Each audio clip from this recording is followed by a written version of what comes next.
So I was in charge of modeling this scoop here to collect and dump the ball. We're here on the side, we have our motor, servo motor that controls it. It runs off the same PWM signal as our servo for the transmission.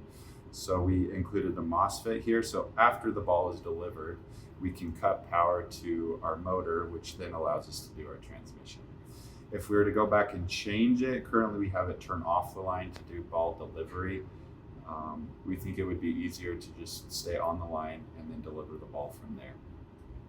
We've got this two-tier design, which enables us to put all of our heavier elements, the motors and wheels on the bottom, and hide a lot of the wiring down in there. It also enabled us to cleanly route our wires on top. This doesn't look clean, but it used to be much worse.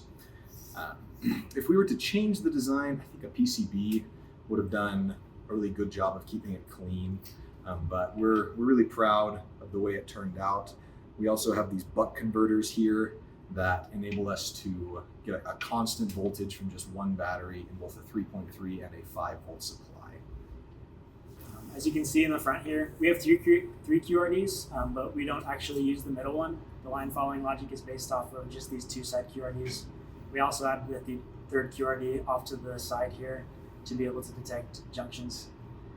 Our main line following code is actually really simple. We don't use a state machine, we just use a simple proportional control. So essentially it takes the difference between the two QRD sensor readings and then adjusts by a gain value to adjust the respective motors. We were having some issues with jitter with the proportional control, and so we ended up essentially squaring the error between the two so that it corrects faster on the curves when the difference between the two sensors is larger, but on the straightaways when the line isn't changing as fast, the gain is effectively lower. If we were to improve one thing, we would probably switch to 8-step drive on the motor controllers. We currently have half-step, and while that works, 8-step would probably be significantly smoother, improving our line following and our turns in general. Another thing we're happy about with the code is that we added ramping to almost all of the intersections in the code. So anytime the robot stops, it's slowly ramping down, and anytime the robot starts, it's slowly ramping up. This helps avoid slipping and minimize issues with the robot being really heavy and motor skipping and things like that. So ramping has improved our consistency quite a bit. I was mostly in charge of canyon navigation.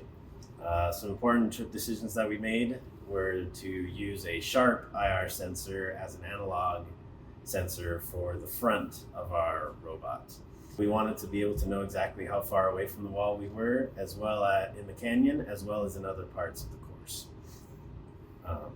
Something that we really liked about the sharp IR sensors that would be a fun improvement to do in the future would be to replace our digital sensors for the walls with sharp sensors, and that way be able to curve through the canyon rather than take 90 degree turns.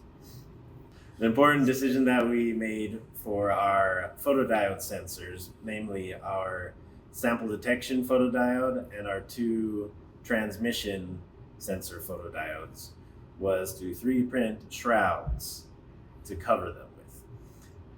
The purpose of this was to reduce the field of view of each of these photodiodes in order for them to be more precise in sensing where exactly the emitters are.